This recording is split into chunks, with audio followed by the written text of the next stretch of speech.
अमावस के दिन हमें एक अजीब सा एक्सपीरियंस हुआ। कोई आता है, उड़ जा उड़ जा उड़ जा, लेकिन रुद्राक्ष जो हल्का होगा ऑटोमेटिकली तैरेगा। It's a fruit. और जो भारी होगा वो डूब जाएगा। तो ये वहम निकाल दो कि ये डुप्लीकेट है और असली है। इसका पता कैसे लगाया जा सकता है? आपको असली और डुप्लीकेट का, आप रुद्राक्ष लिया है जो, ठीक है, उसका एक्सरे कराइए, उसको लैब करवाइए। एक्सरे में अंदर सीड्स दिखेंगे ऑटोमेटिकली उसकी, कि कैसे सीड्स होते हैं, ठीक है ना, वो आपको पता चल जाएगा।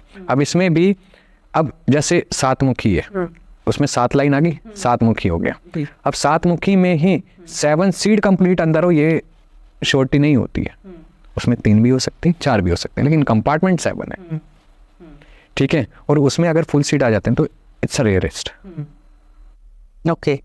इनकी अपनी ऊर्जा होती है, इनकी अपनी एक तरंग होती है। रुद्राक्ष भी वही धारण कर सकता है जिसे शिव ने चुना, स्वयं भगवान ने। क्योंकि रुद्राक्ष धारण करना ऐसे ही मन में नहीं आता है कि मैं रुद्राक्ष धारण करना चाहता हूँ, वो ऐसे ही नहीं आएगा। लेकिन जब वो चाहेगा ना, तब वो आपके मन में ये ख्याल आएगा कि मेरे को रुद्राक्ष धारण करना, ठीक है। और रुद्राक्ष पहने चाहिए तो नेपाल के पहने, ठीक है, लेकिन ओरिजिनलिटी के साथ पहने, नहीं तो कोई फायदा नहीं है। कोई फायदा नहीं है। आजकल ऑथेंटिक रुद्राक्ष मिलना, it's you know that hard. आजकल मैं आपको दिखाऊंगा, कुछ फोटोज शेयर करूंगा, लकड़ी को कर्व करके बनाया हुआ है। कुछ भी चल रहा है, कुछ भी चल रहा है। क्यों? कोई आस्था के साथ पहनता है, कोई विश्वास के साथ पहनता है। कह के 10 रुपए फालतू लो ना, कम से कम विश्वास तो मत तोड़ो। आज रुद्राक्ष में इतनी डुप्लीकेसी करते हैं, ठीक है। 12 मुखी को का ब्लेड मारेंगे, 14 मुखी कर देंगे, 2 लाइनें बढ़ा देंगे। क्यों? और जैसे आपने ये पहनी हुई है, ये बताएंगे आप क्या है? ये काल भैरव रिंग है। ओके, ये भी होती है।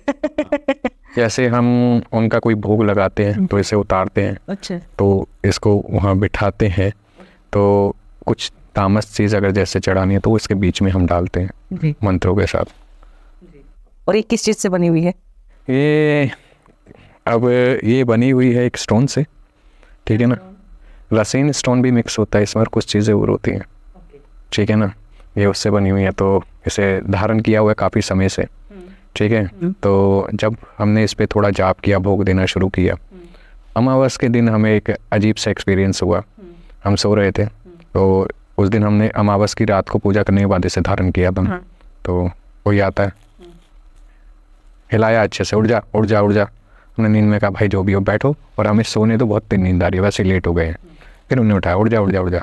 मैंने कहा आप सोने दो, नहीं तो हम मैया से बोल देंगे। फिर नहीं उठाया हमें।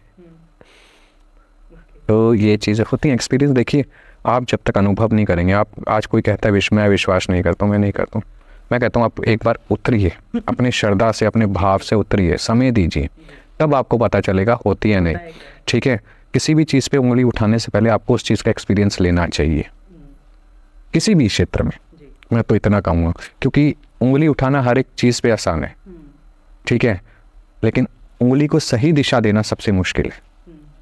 अगर मैं किसी को फिंगर पॉइंट आउट भी करता हूँ तो 3 तो मेरी तरफ है, तो मुझे ये भी समझना चाहिए कहीं वो 3 कमियां कौन सी है मेरे अंदर। सामने वाले की तो मैंने एक गिनवा दी, 3 कमियां मेरे अंदर हैं, ये कुदरती नियम है, वो बताता है कि वो 3 कमियां तो ढूंढ लो।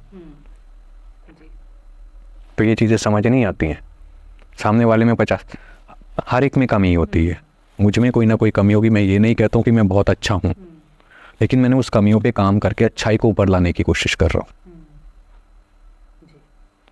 तो ये चीज़ सीखनी पड़ेगी, समझनी पड़ेगी। बिल्कुल।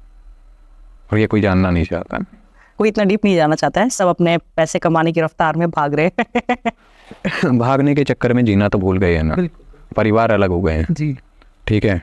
जीवन में क्या रहा है, पहले हर एक चीज़ एक चलती थी, नियम था, प्रेम था, सब कुछ था। आज कुछ नहीं है। आज सिर्फ है तो भैया उसने आज क्या रहा, कितना कमाया, क्या रहा, कहाँ थे, पार्टी कर लो। थकावट उतारने के लिए इंसान पार्टी करने तक रह गया। अरे थकावट उतारने के लिए ध्यान करके देखो, जीवन में चीज़ें फ़र्क पता चल जाएंगी। थकावट उतारने के लिए आप पार्टी गए, टेम्परेरी है, लेकिन आपने ध्यान करना शुरू किया, जाप शुरू किया, तो कई जन्मों तक साथ चला जाएगा हमेशा। ये चीज़ें नहीं समझ आती हैं, ठीक है। सबका अपना जीने का तरीका है, नज़रिया है। आप किसी को पुश नहीं कर सकते हो, आप किसी को नहीं ज़बरदस्ती ला सकते हो। जिसने बदलना है वो स्वयं से बदलेगा, जिसे समझ आएगा वो स्वयं से समझ जाएगा। लेकिन जो नहीं समझना चाहता, आप उसे जैसे मर्जी समझाने की कोशिश करो, जितना मर्जी ले लो, नहीं समझेगा। अब हम एंड करते हैं पॉडकास्ट को। बहुत हैवी पॉडकास्ट था ये ऑडियंस के लिए, मैं जानती हूँ। थैंक यू सो मच, आपसे बात करके बहुत अच्छा लगा। आने के लिए बहुत धन्यवाद। धन्यवाद आपका बुलाने के लिए। आपको कैसा लगा हमसे बात करके?